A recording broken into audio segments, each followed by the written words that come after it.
찬송 우리 하나님께서 기쁘게 받으신 줄로 믿습니다. 오늘은 하이델베르그 요리문답 제31주일 내용을 우리가 살펴보겠습니다. 오늘 설교 제목이 굉장히 인상적이에요. 그죠? 천국의 열쇠. 천국의 계단 아니고 천국의 열쇠입니다. 천국의 열쇠. 오늘 설교를 좀 잘 들어봐야 되겠다 이런 생각 들지 않으세요? 야, 이거 내가 깜빡 졸다가 천국의 열쇠를 잃어버리면 어떡하나, 그죠? 그래서 오늘 천국의 열쇠가 무엇을 말하는지 한번 유심히 잘 들어보시기를 바랍니다.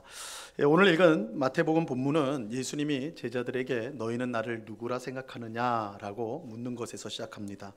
이때 제자 중 하나인 나서기를 좋아하는 베드로, 그죠? 베드로는 언제나 손 들고 나옵니다. 베드로가 고백을 해요. 뭐라고 하냐면 오늘 보면 16절 말씀입니다. 자, 이게 굉장히 귀중한 말씀인데 같이 한번 읽어볼게요. 시작. 시몬 베드로가 대답하여 이르되 주는 그리스도시요 살아계신 하나님의 아들이시니이다. 베드로는 나서기를 좋아하기 때문에 그만큼 실수를 많이 해요. 좀 신중하게 생각하고 나서야 되는데 그냥 손부터 들고 나오거든요. 그래서 많이 실패를 하는데 이번 경우는 달라요. 아주 정확하게 예수님이 원하는 답을 했습니다. 너희는 나를 누구라 하느냐? 주는 그리스도시요. 사실은 당신은 그리스도시요 하나님의 아들이십니다. 이렇게 이제 베드로가 고백했어요. 예수님이 곧바로 그 베드로의 대답을 듣고요. 내가 복되도다. 무슨 말이에요? 야, 이번엔 맞았어. 너 맞았어. 잘 제대로 한 거야. 이렇게 답을 해주셨어요. 17절 말씀 보세요. 예수께서 대답하여 이르시되 바요나 시몬아 내가 복이 있도다. 이를 내게 알게 한 이는 혈육이 아니요 하늘에 계신 내 아버지시니라. 예수님은 바요나 시몬, 즉 베드로에게 내가 복이 있다 그렇게 하셨는데, 왜냐하면 이 베드로의 고백은 하늘에 계신 내 아버지, 즉 하나님께서 알게 하신 것이기 때문입니다. 예수님이 그리스도, 즉 하나님이 보내신 구원자이고 살아계신 하나님의 아들이라는 사실은 사람이 스스로 그의 지혜나 지식으로 알 수가 있는 것이 아닙니다. 하나님께서 알려주시지 않으면 알 수 없는 사실이에요.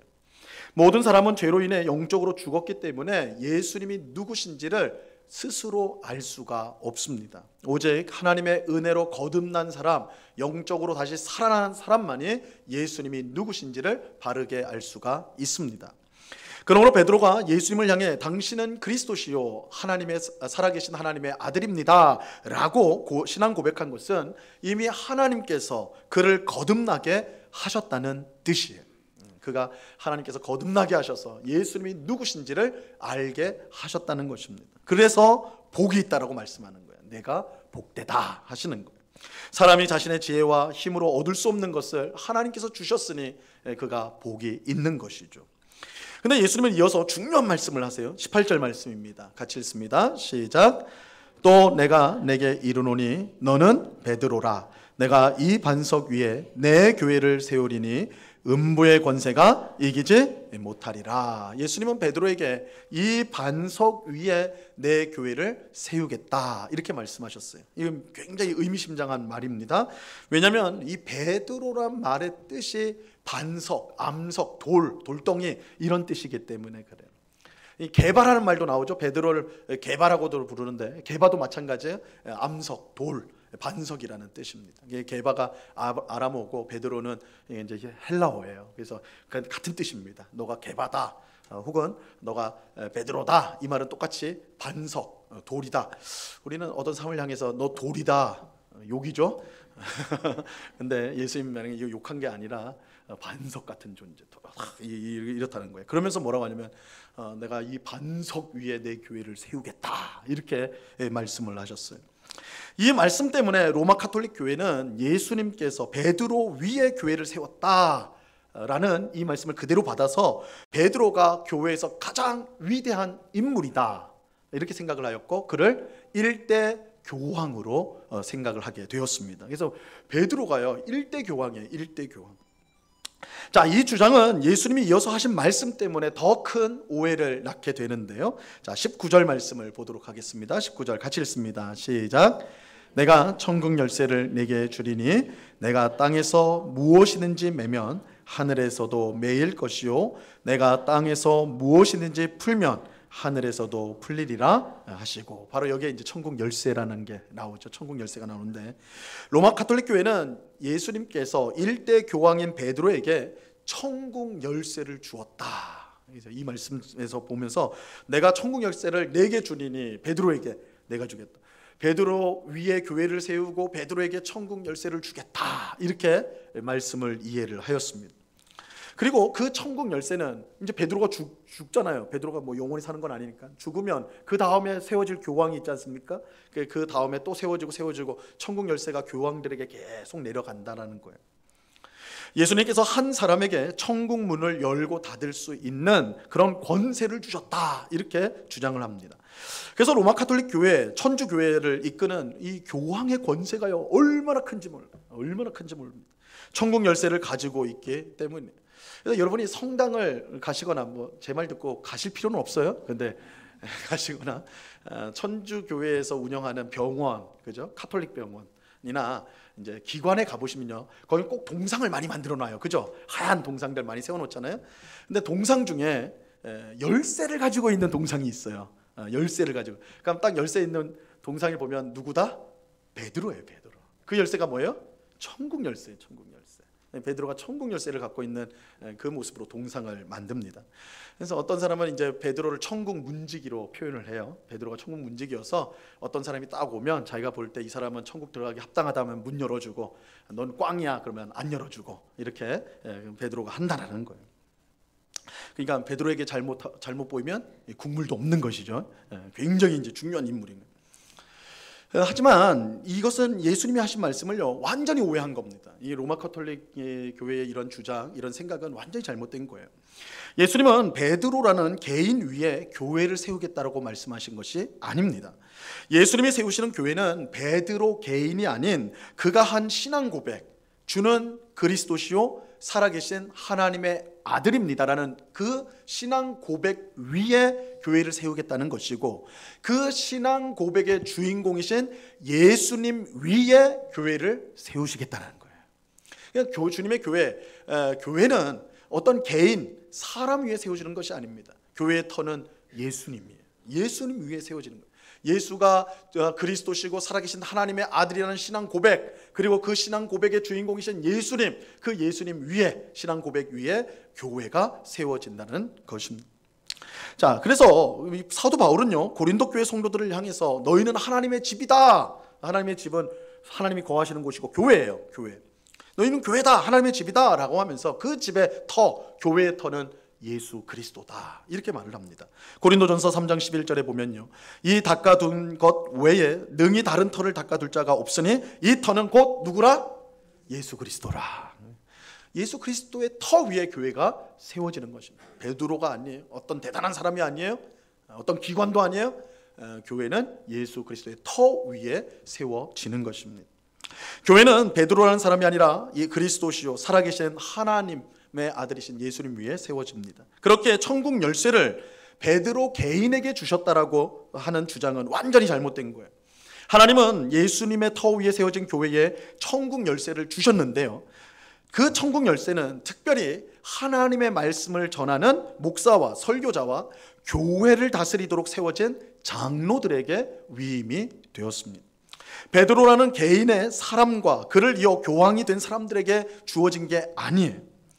예수님께서 베드로에게만 천국 열쇠를 주지 않았다라는 분명한 증거가 마태복음 18장 18절에 나옵니다. 자, 이 말씀 한번 같이 읽어볼까요? 시작. 진실로 진실로 내게 이르노니 무엇이든지 너희가 땅에서 매면 하늘에서도 매일 것이요 무엇이든지 땅에서 풀면 하늘에서도 풀리리라. 오늘 설교 본문에서 베드로에게 내가 하늘에서 풀면 땅에서 풀리고 땅에서 매면 하늘에서 매인다, 이렇게 말씀하셨죠. 그래서 베드로에게 베드로 한 사람에게 천국 열쇠가 주어졌구나 생각하기 쉬운데, 마태복음 18장에 오면 누가 하늘에서 풀고 매면 풀려지고 메어진다고 그래요? 너희가. 그죠? 너희가예요. 너희가. 이거 베드로 개인이 아니에요. 너희라고 말하고 있어요. 그래서 베드로에게, 교황에게 천국의 열쇠가 주어졌다, 이거는 성경을 잘못 해석을 한 것입니다. 자, 오늘 본문 19절에서 예수님은 베드로에게 천국 열쇠를 준다고 하면서 땅에서 무엇이든지 매면 하늘에서 매인다, 무엇이든 풀면 땅에서 풀면 하늘에서도 풀린다. 이 천국 열쇠로 말을 하는데 이것이 베드로 개인이 아닌 우리 18장에 보니까 너희에게 교회에게 주신 것이다라는 걸 알 수가 있어요. 천국 열쇠는 베드로 개인에게 주신 것이 아닙니다. 교회에서 하나님의 말씀을 전하는 목사와 교회를 다스리는 장로들에게 위임이 되었습니다. 자, 우리는 이 사실을 이제 하이델베르 요리문답에서 우리가 이제 살펴보려고 하는데요. 자, 먼저 천국 열쇠가 구체적으로 무엇인지를 보겠습니다. 요리문답 83문답입니다. 제가 질문을 드리면 답을 해주시면 되겠습니다. 83문, 천국의 열쇠는 무엇입니까? 거룩한 복음의 강설과 교회의 권징인데 이 두 가지를 통하여 믿는 자에게는 천국이 열리고 믿지 않는 자에게는 닫힙니다. 자, 예수님이 주신 천국의 열쇠는 두 가지예요. 두 가지. 첫 번째는 거룩한 복음의 강설. 여기서 이 강설이란 말을 오늘날 저희가 잘 쓰지 않는다. 옛날에 쓰는 말이었죠. 설교. 그래서 거룩한 복음을 설교하는 게 천국 열쇠고, 또 한 가지는 교회의 권징. 권징이라는 것은 교회 안에서 잘못한 사람에게 징계를 하는 것을 권징이라고 그래요. 자, 천국의 열쇠, 주님께서 교회에 주신 천국의 열쇠는 두 가지입니다. 복음 설교와 잘못한 사람을 바로잡는 징계, 교회의 권징, 이 두 가지. 이 두 가지를 통해 믿는 자에게는 천국이 열리게 되는 것이고요, 믿지 않는 자에게는 천국이 닫히게 됩니다. 그래서 천국 열쇠라고 말하는 겁니다. 자, 그렇다면 천국 열쇠인 첫 번째 천국 열쇠인 설교, 그래서 복음을 설교하는 것이 무엇인지 살펴보겠습니다. 요리문답 84문답입니다. 제가 질문을 드리면 답을 해주시기 바랍니다. 답이 조금 기니까 같이 한번 읽어보겠습니다. 84문, 거룩한 복음의 강설을 통하여 어떻게 천국이 열리고 닫힙니까? 그리스도의 명령을 따라 하나님께서 그리스도의 공로 때문에 사람들이 참된 믿음으로 복음의 약속을 받아들일 때마다 참으로 그들의 모든 죄를 사하신다는 사실이 신자들 전체나 개개인에게 선포되고 공적으로 증언될 때 천국이 열립니다. 반대로 그들이 돌이키지 않는 한 하나님의 진노와 영원한 정죄가 그들 위에 머문다는 사실이 모든 믿지 않는 자와 외식하는 자에게 선포되고 공적으로 증언될 때 천국이 닫힙니다. 이러한 복음의 증언에 따라서 하나님께서는 이 세상에서와 장차올 세상에서 심판하실 것입니다.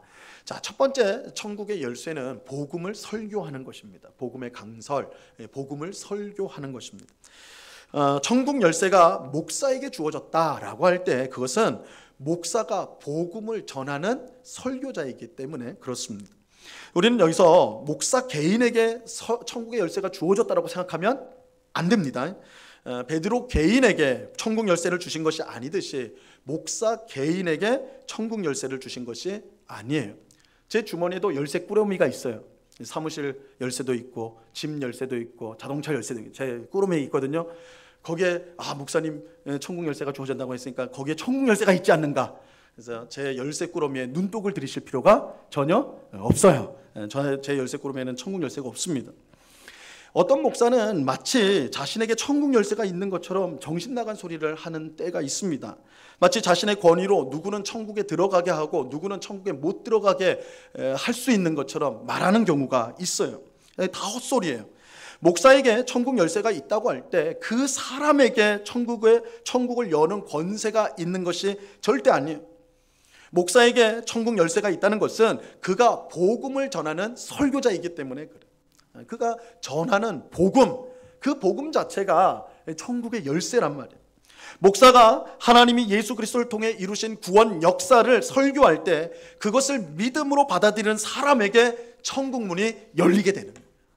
복음의 설교가 천국 문을 열게 하는 거예요. 그거를 복음을 선포할 때 그 복음을 믿으면, 그죠? 그 사람이 믿음으로 받아들이면 천국 문이 열리게 되는 거예요. 복음을 듣고 복음에 담긴 약속을 믿음으로 받아들일 때 천국 문이 활짝 열리게 되는 것입니다. 이런 의미에서 천국을 여는 열쇠다, 복음 설교가 라는 거예요. 반대로 설교자가 복음을 믿지 않고 거부하는 사람에게 하나님의 진노와 영원한 정죄가 임한다는 사실을 전했는데도 불구하고, 예수 그리스도를 전해요. 하나님께서 예수 그리스도를 우리를 위해서, 당신을 위해서 보내주셨습니다. 그를 믿는 자는 구원을 받습니다. 하지만 믿지 않는 자는 믿지 않음으로 심판을 받게 될 것입니다. 지옥에 가게 될 것입니다. 이렇게 설교했는데도 불구하고 그것을 듣지 않고 믿지 않고 끝까지 거부한다면 그 자체가 천국 문을 닫아버리는 거예요. 그 자체가 천국 문을 닫아버리는 거예요. 그래서 목사가 복음을 전하는 일 자체가 그 일로 인해서 천국이 열리기도 하고 천국이 닫히기도 하는 것입니다. 그러니까 이 목사 개인이 어떤 열쇠를 진짜 권세가 있어가지고 내가 어떤 사람이든 열어주고 싶은 사람 열어주고 저 사람 내 마음에 안 드니까 닫아야 되겠다 이렇게 되는 것이 아니고 그 목사를 통해 복음이 설교되기 때문에 그 설교를 받고 믿고 그것을 영접하면 그 말씀을 받아들이면 천국 문이 열리게 되는 거예요. 그러나 끝까지 그 말씀을 듣지 않는다면, 그죠? 복음을 받지 않는 자에게 심판이 임한다는 설교를 들었음에도 불구하고 여전히 복음을 거부한다면 천국 문이 닫히게 되는 거예요. 그 사람 앞에 닫히게 되는 것입니다. 자, 그래서 이 복음 설교가 천국 열쇠라고 말하고 있는 것입니다. 자, 그렇다면 이제 두 번째 천국 열쇠인 교회의 권징에 대해서 살펴보겠습니다. 85문답입니다. 이것도 조금 기니까요. 자, 같이 읽어보겠습니다. 자, 문제를 드립니다. 85문. 교회의 권징을 통해서 어떻게 천국이 닫히고 열립니까? 그리스도의 명령에 따라 그리스도인의 이름을 가진 자가 그 교리나 생활에서 그리스도인답지 않을 경우 먼저 형제로서 거듭나 것입니다. 그렇지만 자신의 오류나 악행에서 돌이키기를 거부한다면 그 사실을 교회 곧 치리회에 보고해야 합니다. 그들이 교회의 권고를 듣고도 돌이키지 않으면 성례에 참여함을 금하여 성도의 사귐밖에 두어야 하며 하나님께서도 친히 그들을 그리스도의 나라에서 제외시킬 것입니다. 그러나 그들이 참으로 돌이키기를 약속하고 증명한다면 그들을 그리스도의 지체와 교회의 회원으로 다시 받아들입니다. 자, 두 번째 천국 열쇠는 교회의 권징이에요. 권징은 하나님의 말씀을 따라 잘못을 징계하는 것을 뜻하는 것입니다. 예수님을 믿는 신자가 교리나 생활에서, 이 교리라 하면 다른 복음을 받아들이거나 하나님 말씀에 위배되는 것을 믿는 것, 이제 교리를 위배하는 것이에요.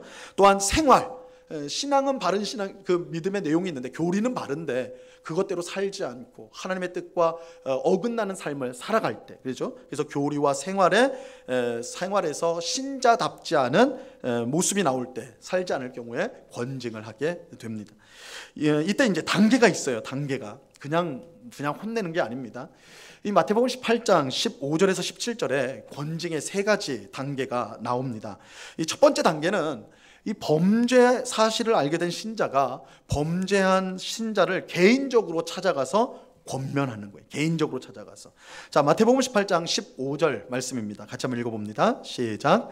내 형제가 죄를 범하거든 가서 너와 그 사람과만 상대하여 권고하라. 만일 들으면 내가 내 형제를 얻은 것이요. 내가 교회 안에서 어떤 범죄한 성도, 교리나 생활에서 정말 어긋나는 그런 명백한 죄를 지은 사람이 있다면 내가 그걸 발견하게 되었어요. 그러면 먼저 개인적으로 찾아가서 그 죄에 대해서 돌이키도록 권면을 하라는 거예요. 이 단계에서는 알리는 단계는 아니에요. 개인적으로 해서 그렇게 권면을 해서 그 사람이 그 말을 듣고 회개하고 돌아온다 그러면 그 사람을 얻는 거가 되는 거예요. 그런데 만약에 듣지 않는다면 나 그러지 않았다고, 당신 나한테 왜 그러냐고 막 이렇게 거부를 하게 되면 어떻게 되느냐, 그 다음 단계가 되는 거예요. 그때는 이제 2-3명의 증인을 데리고 가서 범죄를 인정하고 회개하도록 합니다. 자, 마태복음 18장 16절인데요. 자, 이 말씀도 같이 한번 읽어보겠습니다. 같이 16절 같이 읽겠습니다. 시작.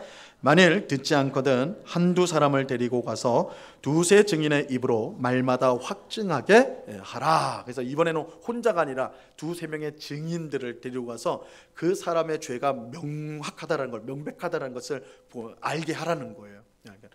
그래서 회개하도록 하는 겁니다. 그런데 이 두 번째 단계에서도 회개하지 않는다면 그러면 어떻게 되는가? 마지막 단계, 교회에 말을 하게 됩니다. 그리고 교회가 권면을 하게 되는 것이에요. 18장 17절 말씀입니다. 같이 읽습니다. 시작. 만일 그들의 말도 듣지 않거든 교회의 말하고 교회의 말도 듣지 않거든 이방인과 세리와 같이 여겨라. 이 교회가 이제 나서게 되는 겁니다. 이때는 모든 성도가 그 범죄에 대해서 알게 되고 교회가 공식적으로 그 성도에게 회개할 것을 명하는 것입니다. 만약에 듣지 않는다면 이때 징계가 이루어지게 되는데요. 이 징계는 하나님께서 교회를 다스리기 위해서 세우신 7위회를 통해서 이루어지게 됩니다. 이 7위회라는 말이 굉장히 이제 어색한 말인데 7위라는 말이 다스린다는 말입니다. 다스린다. 그래서 지교회, 우리 같은 이제 우리 응곡교회를 지교회라고 하는데 지교회의 7위회는 당회입니다.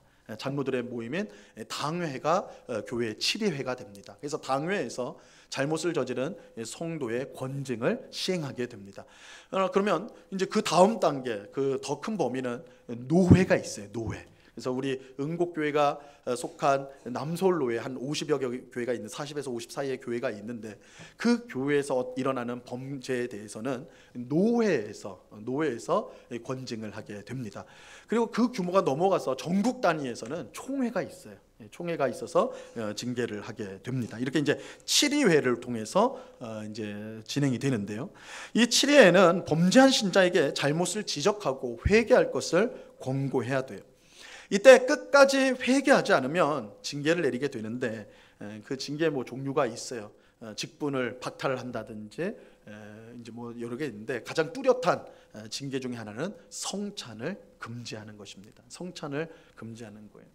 사실은 우리가 이제 성찬을 자주 하지 않기 때문에 이게 무슨 징계입니까? 이렇게 생각할 수가 있는데 이 성찬에서 배제되는 것은 굉장히 영적으로 의미가 있습니다. 그는 이 성찬 자체가 그리스도의 몸인 성도들이 함께 나누는 교제거든요. 성찬이 금지된다는 것은 그 교제 바깥으로 그 사람이 나간다라는 뜻이 되는 것입니다. 그러니까 교회의 공동체에서 나가게 되는 거예요. 들어오지 못하고 일시적으로 나가게 되는 것이죠. 이것은 궁극적으로는 하나님 나라에서 제외되는 것을 상징하는 것입니다. 그러니까 굉장히 사실은 두렵고 무서운 것이죠. 성찬을 금지하는 것이요. 예수님께서 이처럼 교회의 권징이라는 천국의 열쇠를 주신 이유는 분명해요. 교회를 거룩하게 하기 위해서입니다. 권징이 없다면 성도들은 죄를 가볍게 여기게 될 것이고, 그렇다면 교회는 죄의 온상이 될 것입니다. 그렇죠? 교회가 거룩해야 되고 하나님 앞에서 올바라야 되는, 그것을 힘쓰는, 애써야 되는 교회인데 범죄를 교회 안에서 내버려 둔다면, 잘못한 것을 그대로 둔다면 교회는 그것을 용인하는 결과가 될 것이고, 많은 성도들이 그 유혹에 빠져서 교회가 오히려 죄의 온상이 되는 그런 참으로 비극적인 일들이 발생하게 되는 것이죠. 그래서 이것을 막기 위해서 교회의 권징, 천국의 열쇠로서 교회의 권징을 주셨다는 것을 우리가 기억을 해야 하는 것입니다.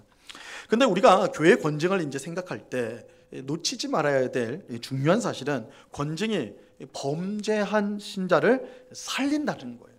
우리가 권징하니까 징계하면 굉장히 우리는 부정적으로 생각하잖아요. 쫓아내는 거, 야단치는 거, 책망하는 거, 이렇게 생각을 하는데 사실은 권징은 살리는 거예요. 권징은 살리는 것입니다.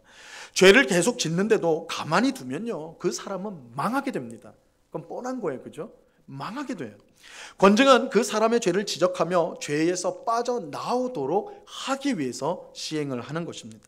결국 권징의 진짜 목적은 죄를 범한 신자를 창피 주고 힘들게 하고 우리 속에서 몰아내기 위함이 아니라 오히려 그를 죄에서 구원하기 위함이에요. 살려내기 위함이라는 것입니다. 이런 점에서 교회의 권징은 심판이 아닌 구원에 더 큰 강조점이 있습니다.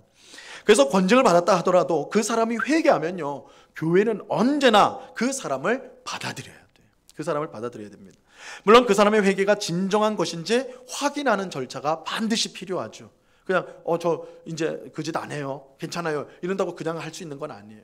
철저하게 점검을 해야 돼요.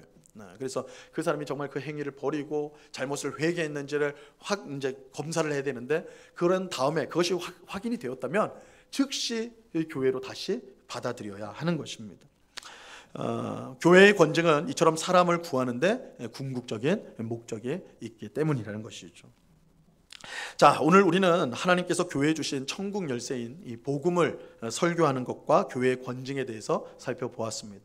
아마 처음 들을 때는 뭐 희한한 내용이 나올까 좀 기대를 했는데, 뭐 뻔한 거네요, 이렇게 생각할 수 있는데, 여러분, 복음을 듣는 것 그리고 교회의 권징이 얼마나 중요한지를 우리가 기억을 해야 됩니다. 그래서 교회에서 복음 설교를 듣는 것이 얼마나 복된 것인가. 사실은 이 교회 권징에 대해서 이렇게 설교를 하지만 오늘날 우리 교회를 비롯해서 교회 권징이 사라진 시대를 거의 살고 있습니다. 그죠? 교회에서 만약 권징한다 그러면 어떻게 해요? 여기만 교회냐 하고 나가겠죠. 건너편 교회 가겠고 이렇게 되는 이 참 비극이에요. 사실은 비극이죠. 비극인데 잘못된 것을 잘못됐다고 말하고 드러내고 회개도 하는 것은 그 영혼을 살리기 위함입니다. 그래서 우리 중에 뭐 누가 권징받아야 되는 그런 사람이 없어야 되겠지만, 분명히 없어야 되겠지만, 혹 교회 안에서 그런 권징을 시행하는 일이 생긴다면 우리 성도님들이 다 그 생각을 가져야 돼요. 저 사람 참 나쁜 사람이구나, 몰랐는데 저렇게 악했구나, 이렇게 생각하는 것이 아니라 저 사람을 구해야 된다, 저 사람을 살려야 된다. 이 교회 권징은 살리는 데 목적이 있는 거예요. 그래서 교회 권징이 이루어져야 될 그런 상황이 있다면, 권징이 있는 것은 이상한 것이 아니라 하나님께서 우리에게 주신 천국 열쇠예요. 그 권징을 사용하지 않는다면 오히려 그것이 그 사람을 지옥으로 보내는 일이 되어버리는 것입니다. 그래서 권징하는 일이 없기를 바라야 되지만, 만약에 당회를 통해서 권징하는 일이 생긴다면 우리 성도님들은 그 권징을 받는 사람들을 위해서 우리가 한 마음으로 위해서 기도해야 되고, 그 사람이 회개하고 돌아오도록, 그 사람이 살아나도록, 살려지도록 그렇게 우리가 관심을 가지고 섬겨야 한다는 것입니다. 이것이 우리 하나님께서 우리에게 주신, 예수님께서 자신의 몸된 교회를 위해 주신 천국의 열쇠, 복음 설교와 교회 권징, 천국의 열쇠가 되는 것입니다. 그래서 우리는 교회를 위해 기도할 때요, 우리 교회에서 항상 거룩한 복음이 선포되게 하시고 당회 가운데 역사해 주셔서 교회의 거룩성과 범죄한 성도를 구원하기 위해 권징을 제대로 할 수 있도록 그렇게 우리는 기도해야 하는 것입니다. 그럴 때 우리 교회는 맡겨주신 이 천국 열쇠를 제대로 사용하여 천국 문을 여는 귀한 일을 잘 감당하게 될 것입니다. 우리가 그런 교회가 될 수 있도록 우리가 함께 기도하며 그렇게 교회를 세워가기를 우리 주님의 이름으로 간절히 축원합니다. 기도하겠습니다. 하나님 아버지, 감사합니다.